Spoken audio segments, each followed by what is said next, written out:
August 10th, 1961, 0847 ICT, Kon Tum Province. 3 UC-123B transports dive to 150 feet above triple canopy jungle and open their spray booms with a hiss that sounds like rain. Within 90 seconds, each aircraft lays a chemical stripe 80 meters wide and 12 kilometers long across Route 14.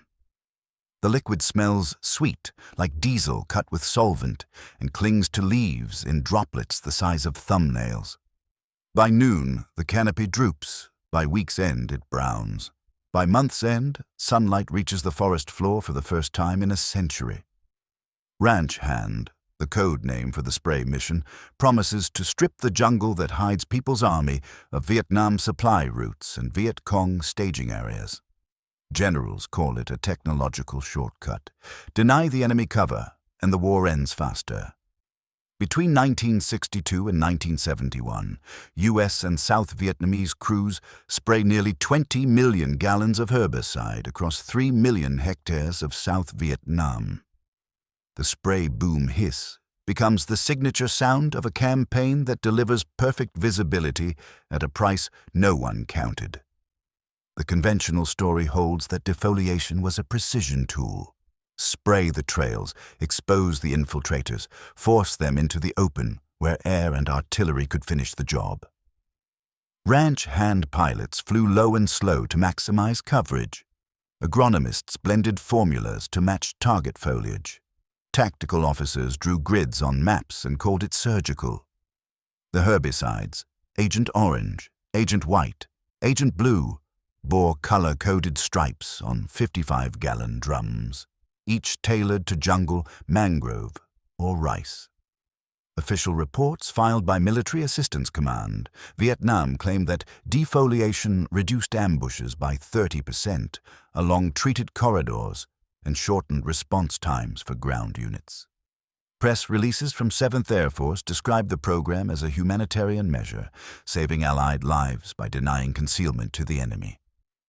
The narrative says Ranch Hand crews sprayed vegetation, not people, and that drift was minimal, containable, a side effect of war. Policy memos from the Joint Chiefs of Staff frame defoliation as reversible. Forests regrow, ecosystems recover. Science has answers. The myth is clean, spray, clear, win.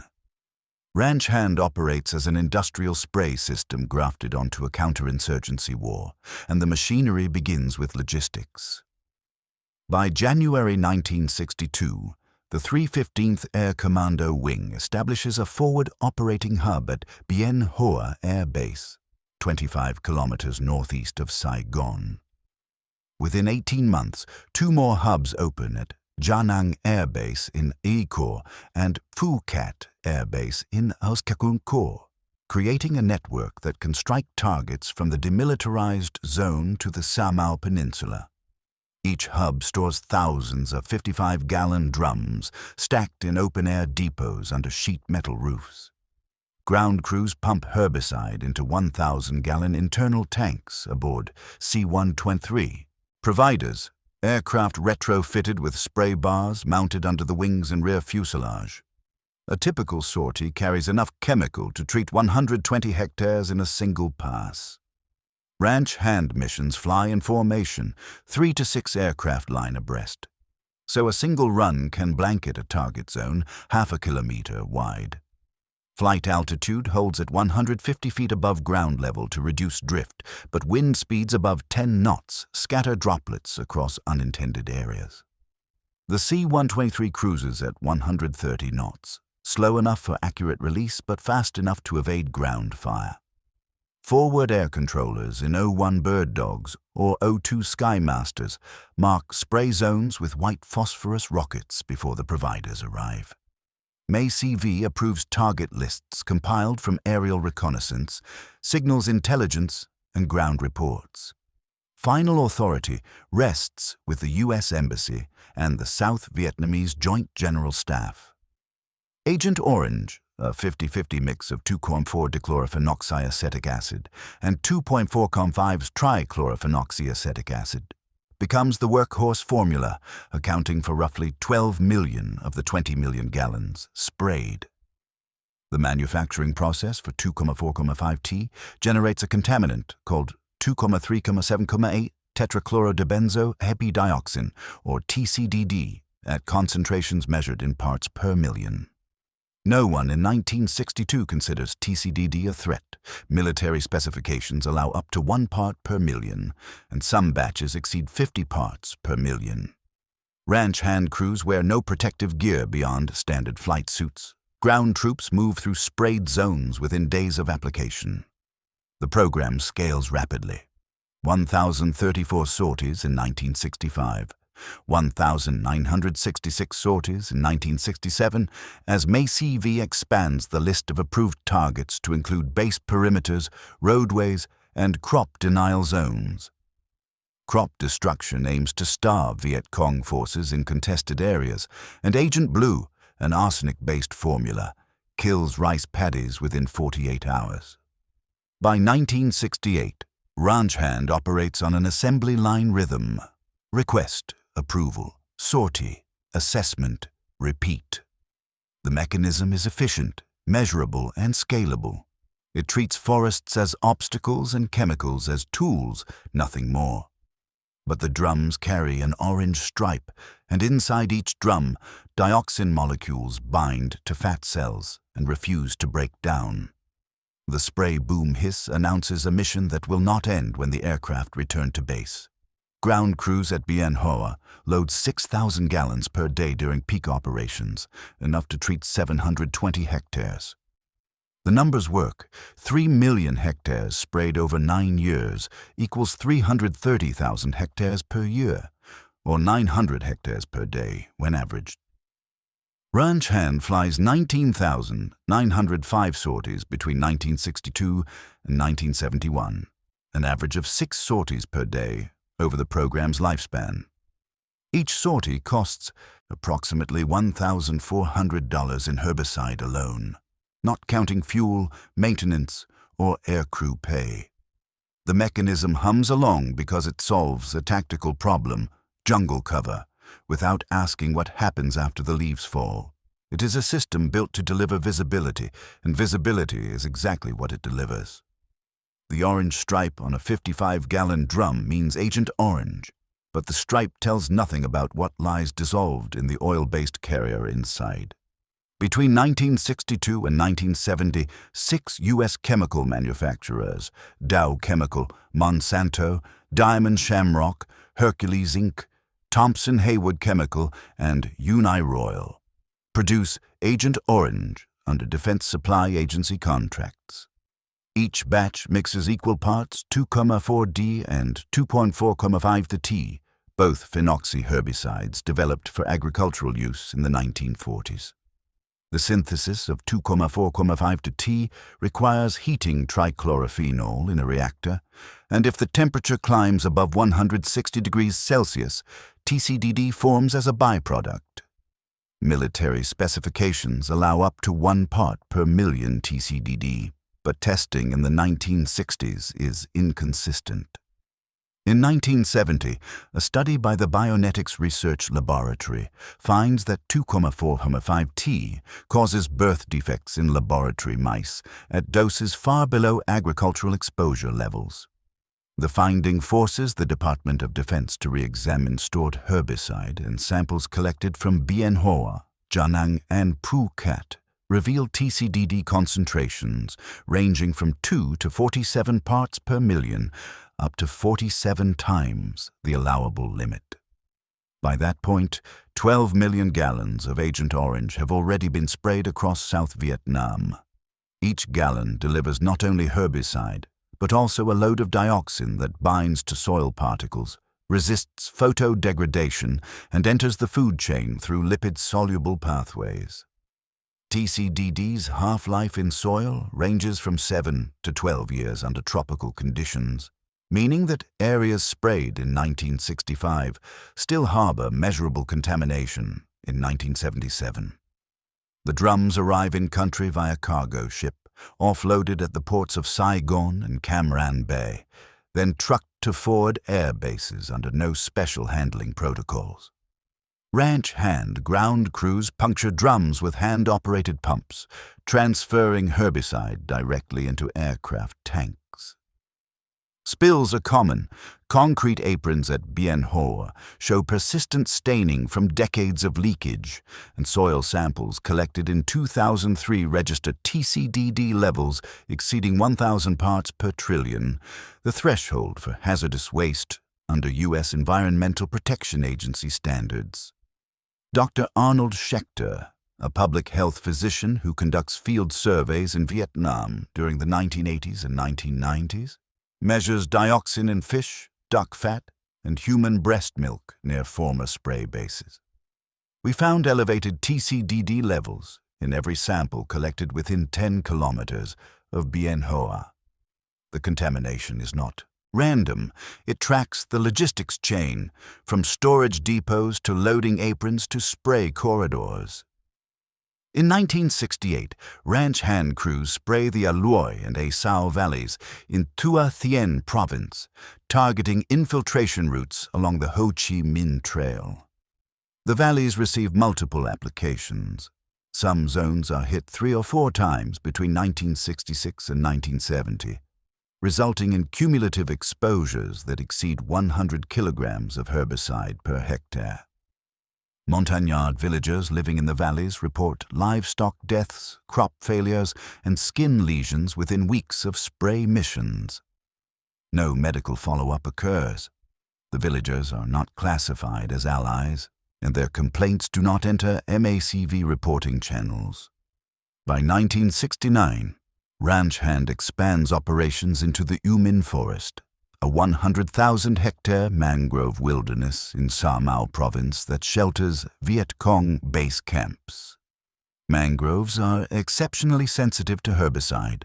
Agent Orange kills them with a single application, and aerial photography from 1970 shows vast swaths of dead timber extending 15 kilometers inland from the coast.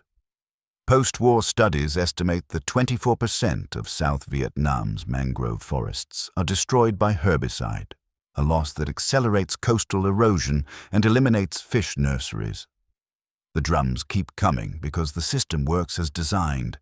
Each sortie generates a mission report. Each report lists hectares treated, and each hectare treated counts as progress. Quality control focuses on herbicide potency, not contaminant levels, and TCDD remains invisible in the procurement process until 1970. Lieutenant Colonel's James R. Clary, an Air Force scientist who works on chemical weapons development during the war, writes a letter in 1988 to a U.S. senator investigating Agent Orange. When we initiated the herbicide program in the 1960s, we were aware of the potential for damage due to dioxin contamination in the herbicide. However, because the material was to be used on the enemy, none of us were overly concerned. The drums do not lie. They deliver exactly what they promise, plus a contaminant no one bothers to measure until millions of gallons have already been released. Visibility comes at the cost of contamination, and contamination is invisible until it is too late. The orange stripe becomes a marker not just of herbicide, but of a chemical fingerprint that will persist for generations. In 1965, Ranch Hand treats 65,000 hectares. In 1967, the number climbs to 1.7 million hectares. The drums stack higher at Bien Hoa, and the spray boom hiss echoes across provinces from Quang Tri to Sa Mau. By 1970, when TCDD finally enters official discourse, the program has already achieved its goal.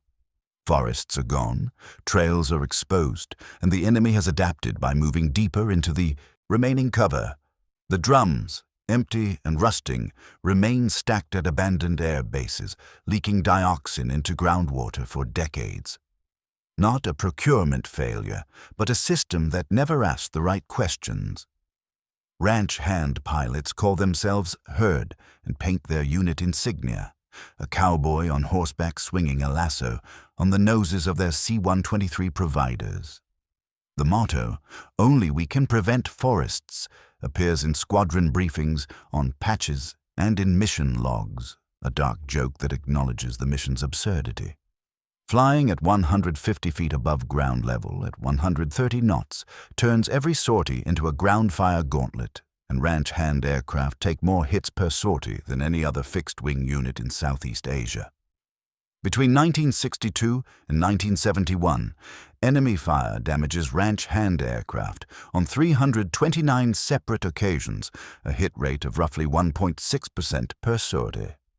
3 aircraft are lost to ground fire, and dozens return to base with holes in wings, fuselages, and hydraulic lines. The tactical bind is simple. Fly low enough to deliver accurate spray coverage, but low enough to give automatic weapons and 51 caliber machine guns clear shots at the aircraft. Ranch hand missions operate under radio call sign Hades, and each sortie requires AFAC coordination, fighter escort, and a designated spray corridor marked by smoke rockets. The providers fly in trail formation, 3 aircraft spaced 500 meters apart, so that overlapping spray swath create continuous coverage. Typical missions last 90 minutes from takeoff to landing, with 12 to 18 minutes spent over the target zone. Ground fire usually begins 30 seconds into the spray run, and pilots describe the sound as a metallic snapping that punctuates the roar of the R-2800 engines. The C-123 has no armor, no self-sealing fuel tanks, and no defensive armament beyond the speed gained by dumping the herbicide load and climbing out. Crews joke that the aircraft's best defense is to get rid of the juice and get out. But the jokes mask a calculated risk. Every sortie trades exposure for coverage. In March 1968, a ranch hand formation sprays the Asau Valley along Route 547, a dirt track that connects Laos to the coastal lowlands. The valley is a known anti-aircraft corridor, and MACV intelligence reports the presence of at least 6 51 caliber positions dug into the ridgelines. The spray run proceeds anyway because MACV priorities list the Asau as a high-value defoliation target, essential for interdicting supply convoys. One C-123 takes 14 hits, losing hydraulic pressure and limping back to Jiangnan on emergency power. The mission report lists 240 hectares treated, a tactical success by the numbers, even as the crew spends 3 days in maintenance debriefing. ADM Elmo Zumwalt Jr., who commands U.S. Naval Forces Vietnam from 1968 to 1970, authorizes herbicide spraying along the Mekong Delta riverbanks to deny cover to Viet Cong ambush teams. I believe the defoliation program was essential to saving American lives. I authorized spray operations knowing there were risks, but the alternative was to let our sailors get ambushed in narrow channels where they had no maneuver room. Zumwalt's son, Elmo Zumwalt III, serves as a swift boat commander in the Delta and is exposed to herbicide during riverine patrols. He later dies of cancer in 1988, a death his father attributes to Agent Orange. The tactical bind does not resolve. Visibility saves lives in the short term, but the spray that clears the riverbanks also contaminates the water, the fish, and the crews. Ranch hand pilots fly 19,905 sorties over 9 years, averaging just over 6 sorties per day across the entire program. Peak activity occurs in 1967, when 1,966 sorties treat 1.7 million hectares, a rate that requires the providers to operate at maximum sortie capacity with minimal downtime for maintenance. The pace grinds down aircraft and crews alike. Engine failures climb, fatigue-related incidents increase, and the hit rate from ground fire edges upward as PAVN and Viet Cong gunners learn to anticipate spray patterns. By 1969, ranch hand adjusts tactics, flying at dawn or dusk to reduce visibility to ground gunners, but the low-altitude requirement remains non-negotiable. FACs describe the spray runs as predictable and suicidal, and fighter escorts report difficulty suppressing ground fire because the guns are well concealed and open fire only during the spray pass. The providers are slow, loud, and vulnerable, and the mission profile offers no margin for error. A single hydraulic line severed by ground fire can force an emergency landing, and the nearest safe airfield is often 50 kilometers away across hostile territory. Ranch hand crews develop a reputation for skill and gallows humor, but the losses add up: 3 aircraft destroyed, dozens damaged, and a per-sortie exposure to ground fire that exceeds most tactical airlift missions. The tactical bind persists because the mission demands perfect execution under conditions that guarantee imperfect outcomes. Spray low enough to hit the target, and you hand the enemy a clear shot. Spray higher, and you miss the target, wasting herbicide and time. The providers deliver visibility, but the visibility costs aircrew lives, aircraft, and a tactical compromise that never resolves. Not a failure of courage, but a system that demanded low altitude and offered no protection in return. By 1967, U.S. and South Vietnamese ground units routinely patrol through recently sprayed zones, walking under canopies still dripping with herbicide residue. No protocols exist for post-spray delays. Tactical imperatives drive units into defoliated areas within 48 to 72 hours of spray missions.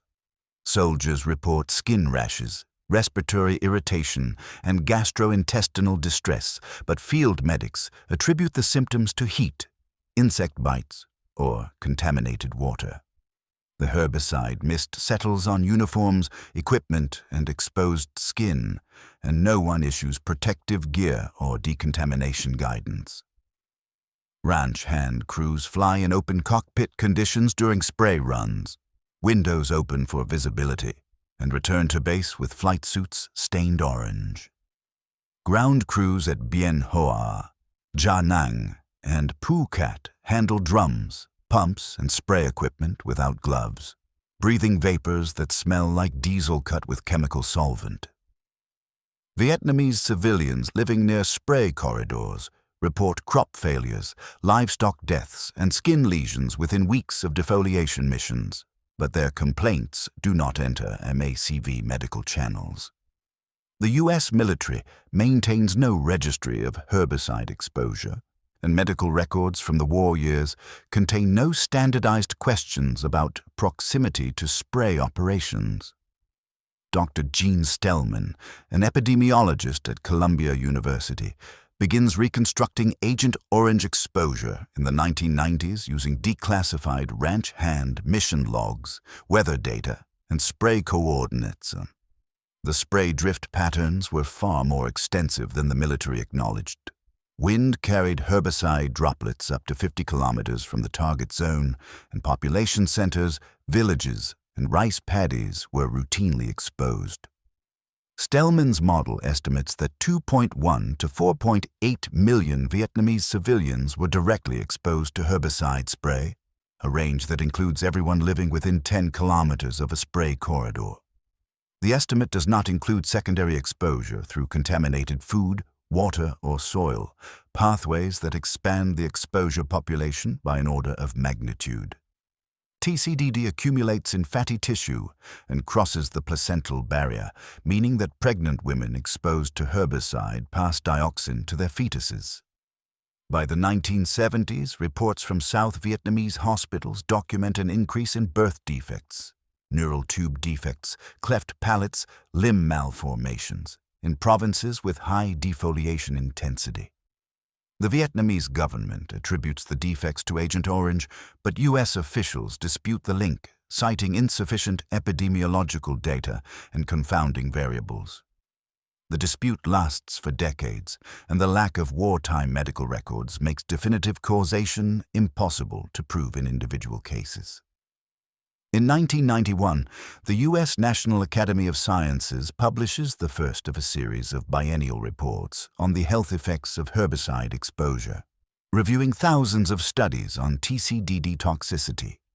The 1996 report concludes that sufficient evidence exists to link TCDD exposure to soft tissue sarcoma, non-Hodgkin's lymphoma, Hodgkin's disease, and chloracne. Subsequent reports add respiratory cancers, prostate cancer, type 2 diabetes, and ischemic heart disease to the list of conditions associated with Agent Orange exposure. The Vietnamese government estimates that 3 million Vietnamese civilians and soldiers suffer health effects attributable to herbicide exposure, a figure that U.S. officials neither confirm nor refute. Jenner Nguyen Van Ryn, president of the Vietnam Association for Victims of Agent Orange Dioxin, testifies before international panels on the long-term health burden. Entire villages near the Aloi Valley still report birth defects in the third generation. The dioxin does not go away. It stays in the soil, in the fish, in the children born 30 years after the last spray. The invisible casualties accumulate not in body counts, but in chronic illness, disability, and genetic damage that persists across generations. U.S. veterans exposed to Agent Orange begin filing disability claims in the 1970s describing symptoms, skin rashes, fatigue, cancers, that emerge years after their service. The Veterans Administration initially denies most claims, citing lack of definitive proof that herbicide exposure causes specific diseases. In 1991, Congress passes the Agent Orange Act, directing the VA to presume service connection for certain diseases if the veteran served in Vietnam during the spray years. The presumption shifts the burden of proof from the veteran to the government, and claims approvals increase, but the act applies only to U.S. veterans, not Vietnamese civilians or allied forces. By 2025, approximately 700,000 U.S. veterans receive disability compensation for conditions linked to Agent Orange, and the VA pays roughly $2 billion per year in benefits. Vietnamese civilians receive no compensation from the U.S. government. Remediation efforts funded by USAID focus on dioxin cleanup at former spray bases, not medical care for exposed populations. The ground truth is that herbicide exposure was ubiquitous, untracked, and dismissed as a non-issue during the war years.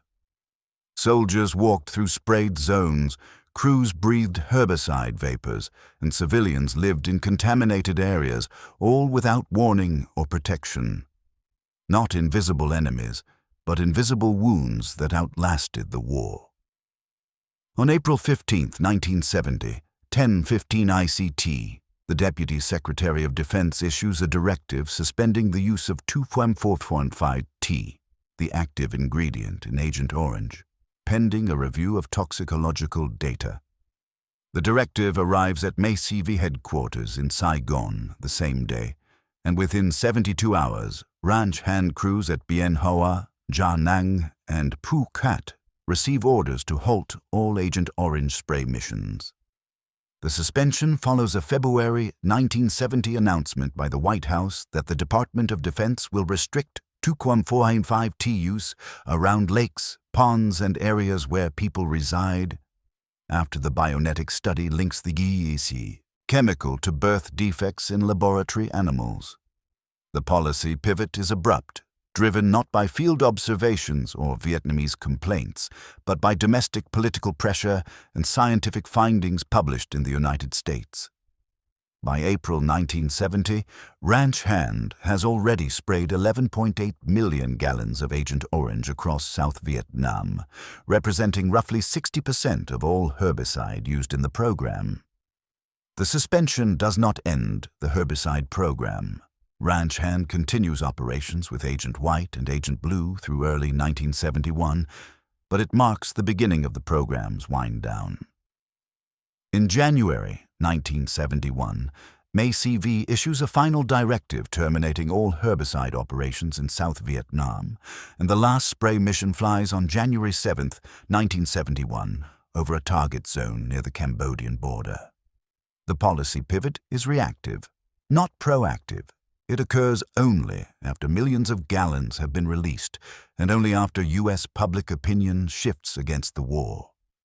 Dr. Alvin L. Young, an Air Force agronomist who serves as project officer for herbicide operations in 1969 and 1970, later becomes a prominent defender of the program's safety record.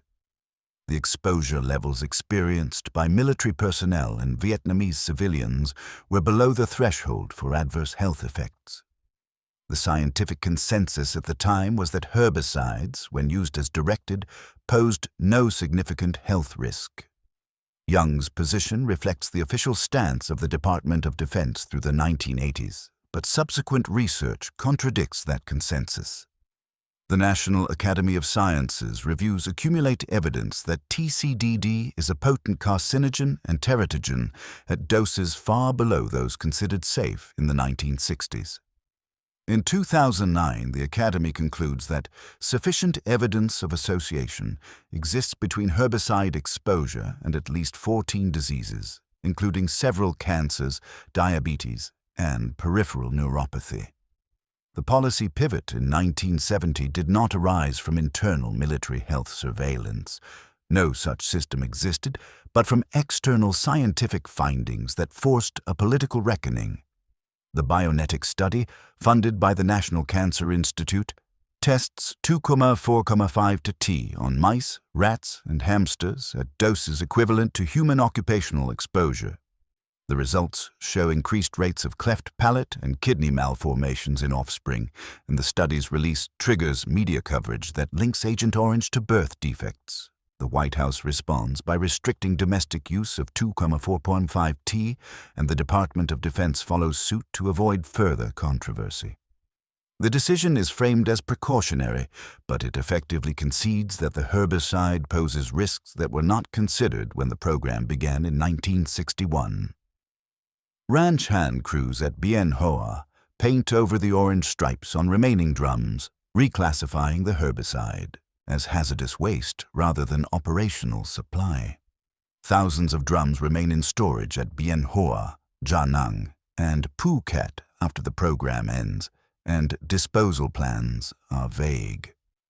In 1972, the U.S. military initiates Operation Pacer Ivy, an effort to remove stockpiled herbicide from South Vietnam and incinerate it at sea aboard the Dutch vessel MT Vulcanus. Between July and September 1977, the Vulcanus burns 1.37 million gallons of Agent Orange in international waters west of Johnston Atoll, destroying the herbicide but leaving dioxin-contaminated soil at former storage sites unaddressed. The policy pivot in 1970 did not include a remediation plan, a medical surveillance program, or compensation for exposed populations. It simply stopped the spray and walked away from the consequences. The decision reflected a political calculus: end the program before it becomes a larger liability, not a commitment to address the damage already done. By 1970, the strategic rationale for defoliation had eroded.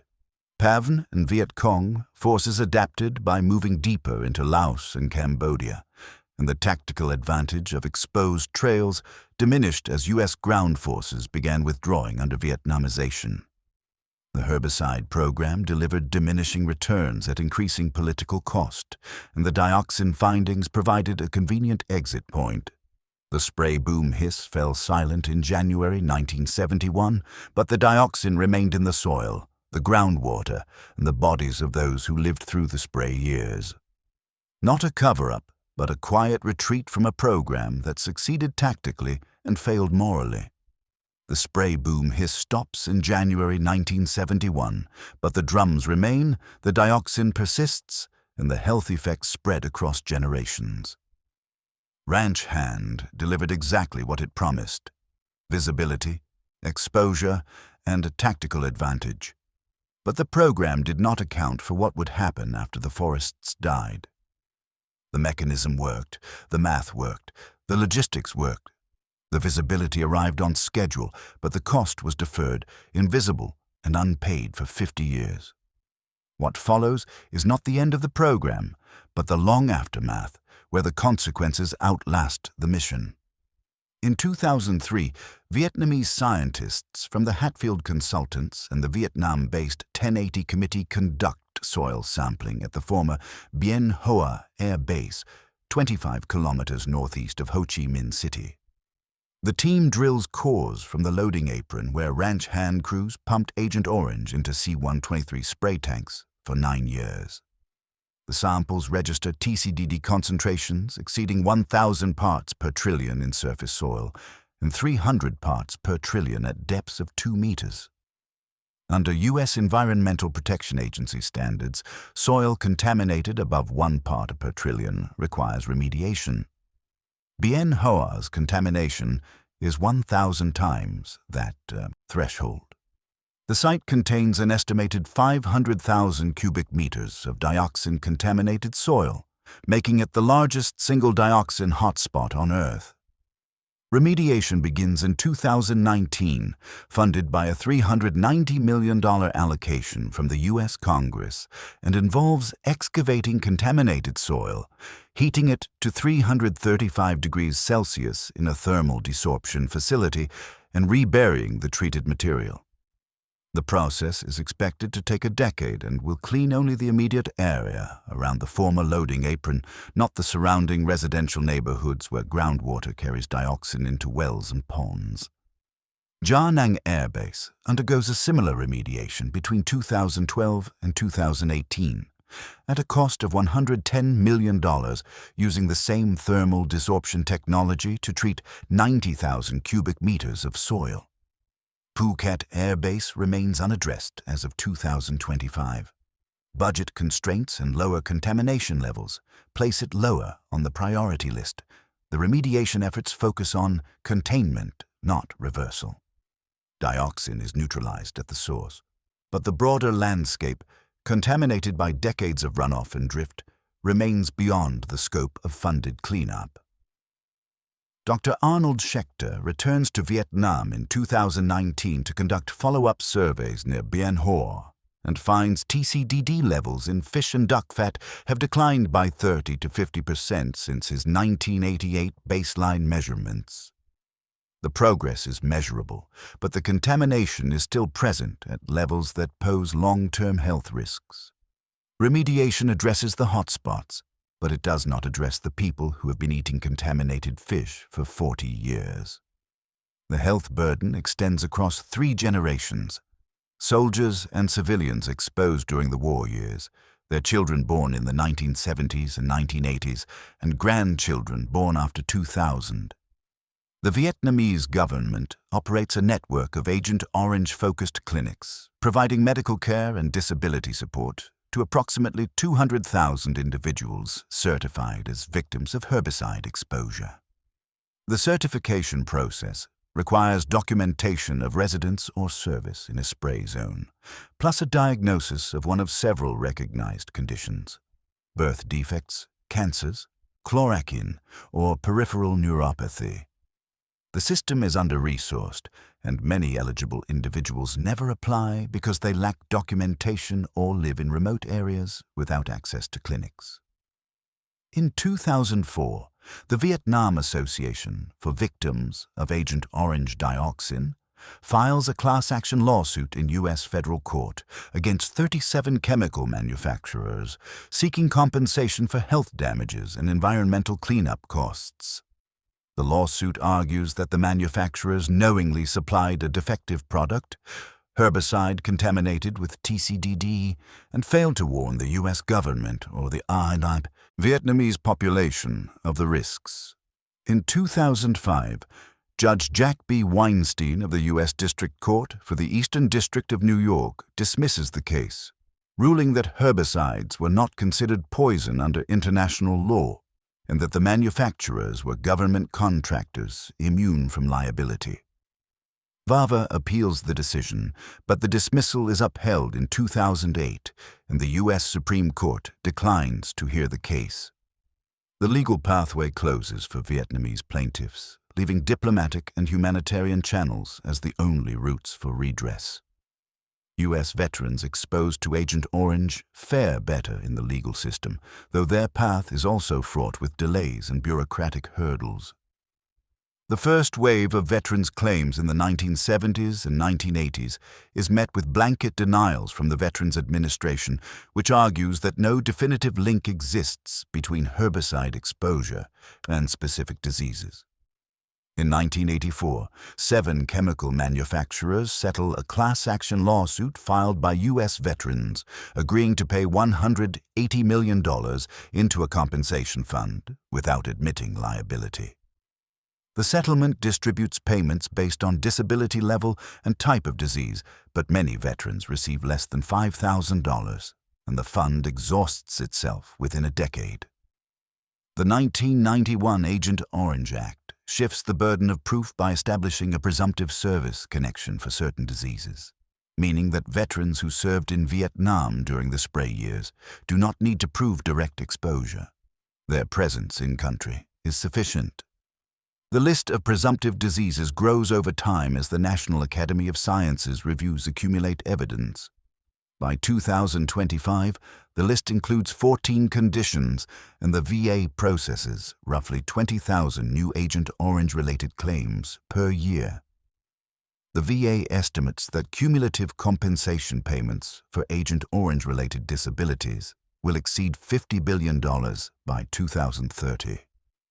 Australian and South Korean veterans exposed to Agent Orange file separate claims with their governments, and both countries establish compensation programs, though the benefit levels and eligibility criteria vary.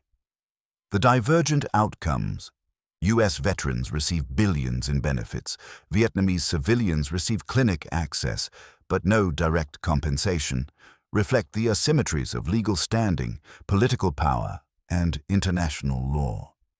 The toxic drift does not respect borders, but the legal systems do, and the result is a fragmented response that compensates some victims and ignores others. In 2012, the U.S. and Vietnamese governments sign a joint statement committing to a multi-year partnership on dioxin remediation and health programs. The partnership funds the Da Nang and Bien Hoa cleanup projects, but it does not include direct compensation for individuals or a formal apology. The U.S. government frames the partnership as humanitarian assistance, not legal liability, and Vietnamese officials accept the terms rather than jeopardize diplomatic relations. The long shadow of Agent Orange extends into environmental science, public health, and international law, creating a case study in the unintended consequences of military technology. The spray boom hiss announced a mission that lasted 9 years. The dioxin it delivered lasted 50 years and counting. The forests eventually regrew, secondary growth, not original canopy, but the mangroves in Cha Mau and the Aloi Valley did not regenerate at the same rate. Aerial photography from 2020 shows persistent gaps in forest cover, where herbicide saturation exceeded the soil's capacity to support new growth. The soils in heavily sprayed zones remain less productive than adjacent unsprayed areas, a legacy that affects agriculture, fisheries, and local economies. The spray corridors became markers of contamination, and land values near former spray zones remained depressed decades after the war ended. The payoff for visibility was immediate. Trails exposed, ambush rates reduced, tactical advantage gained. The payoff for contamination unfolded over 5 decades: chronic illness, birth defects, environmental degradation, and a remediation bill in the hundreds of millions. The spray boom hiss delivered visibility. The toxic drift delivered a burden that no one agreed to carry. By 2025, the U.S. government has spent $500 million on dioxin remediation in Vietnam, a figure that represents a fraction of the estimated $20 billion cost to clean all contaminated sites. The funding gap ensures that some hotspots will remain untreated for decades, and some communities will continue living on poisoned land. The long shadow extends into genetics. Children born in the 2020s to parents exposed in the 1960s carry dioxin in their tissues, passed through the placental barrier and concentrated in breast milk. The mechanism of intergenerational transfer is well documented and the health effects are measurable, but the causal chain is so long and diffuse that it frustrates legal claims and policy responses. The spray boom hiss is silent, but the orange stripe on the drums persists as a historical marker, a symbol of a program that achieved its tactical goals and ignored its long-term costs. The payoff is not redemption or closure. It is remediation, litigation, and a slow reckoning with consequences that were foreseeable but not foreseen. The forests were stripped, the trails were exposed. The war continued, the dioxin persisted, the health effects multiplied. The cleanup began 40 years too late. The visibility was tactical, the contamination was strategic. Ranch Hand delivered what it promised, and the payoff came in two parts: immediate military advantage and long-term civilian burden. The spray boom hiss marked progress. The toxic drift marked everyone in its path. The orange stripe on the drum was a logistical code. It became a chemical signature that outlasted the war by half a century. The payoff for defoliation was measured in hectares treated and ambushes prevented. The payoff for dioxin was measured in parts per trillion, chronic disease rates, and generations exposed. Not a trade-off that was made explicitly, but a trade-off that was implicit in every sortie, every drum, every spray pass over the jungle. The mechanism worked, the system worked, the program succeeded.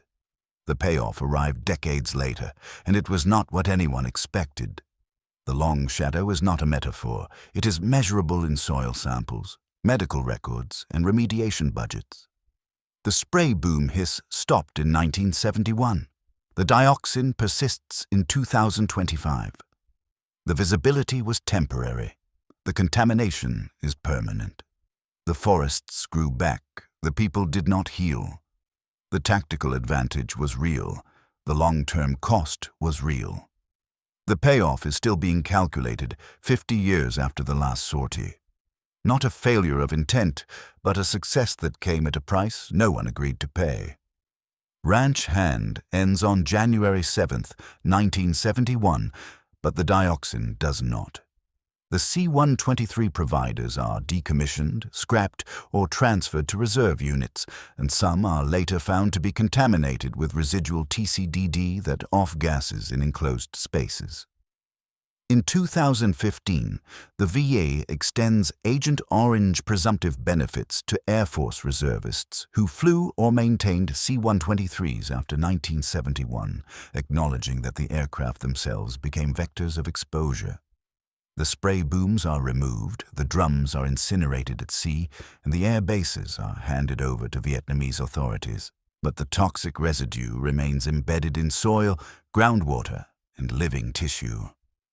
By 2025, the Bien Hoa remediation is 60% complete, and TCDD levels in treated soil have dropped below 1 part per trillion. The progress is real but localized. Communities beyond the fence line still drink from wells that draw on contaminated aquifers, and fish caught in nearby streams still concentrate dioxin in their fat. The Vietnamese government estimates that 3 million people suffer health effects attributable to Agent Orange, but the number is contested, and definitive epidemiological studies remain incomplete. U.S. veterans receive $2 billion per year in disability benefits for Agent Orange-related conditions, while Vietnamese civilians receive medical care through underfunded clinics, but no direct compensation. The asymmetry reflects the structure of legal systems, not the distribution of suffering. The spray did not distinguish between American soldiers and Vietnamese villagers, but the response systems do. The forests in Quang Tri, Thua Thien, and the Central Highlands regenerate slowly, dominated by secondary species rather than the original hardwood canopy. The mangroves in Sa Mau show signs of recovery where replanting efforts succeed.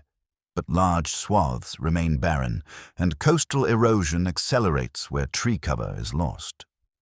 The Aloi Valley, sprayed repeatedly between 1966 and 1970, remains a landscape of scrub and secondary growth, and TCDD levels in soil samples collected in 2020 still exceed safe thresholds. The long-term ecological cost is visible in satellite imagery. Persistent gaps in forest cover, reduced biodiversity, and altered hydrology in river systems that drain sprayed watersheds. The visibility ranch hand delivered came at the cost of forests that took a century to grow and decades to partially recover. The dioxin persists because TCDD does not degrade quickly. It binds to soil, resists photolysis, and cycles through ecosystems via lipid-soluble pathways. The spray boom hiss announced a mission. The toxic drift marked a landscape. The program succeeded in its tactical objective. Trails were exposed, ambushes declined, and visibility increased. The program failed in its implicit assumption that the environmental and health costs would be negligible, temporary, or manageable. The costs were none of those things. The resolution is not closure, but continuity. Remediation continues, health effects persist, and the legal battles over compensation remain unresolved. The spray boom hiss is history. The toxic drift is present tense. The visibility was tactical and temporary. The contamination is strategic and permanent. Ranch hand delivered on its promise. The promise was incomplete. The dioxin remains. Visibility won. The trails were exposed, the ambushes declined, and the tactical advantage was real. But the orange stripe on the drum marked more than a herbicide. It marked a chemical burden that would persist for generations, poisoning soil, water, and people long after the last sortie returned to base. The spray boom hiss announced a mission. The toxic drift announced the cost. Visibility won. The costs lingered in blood and soil.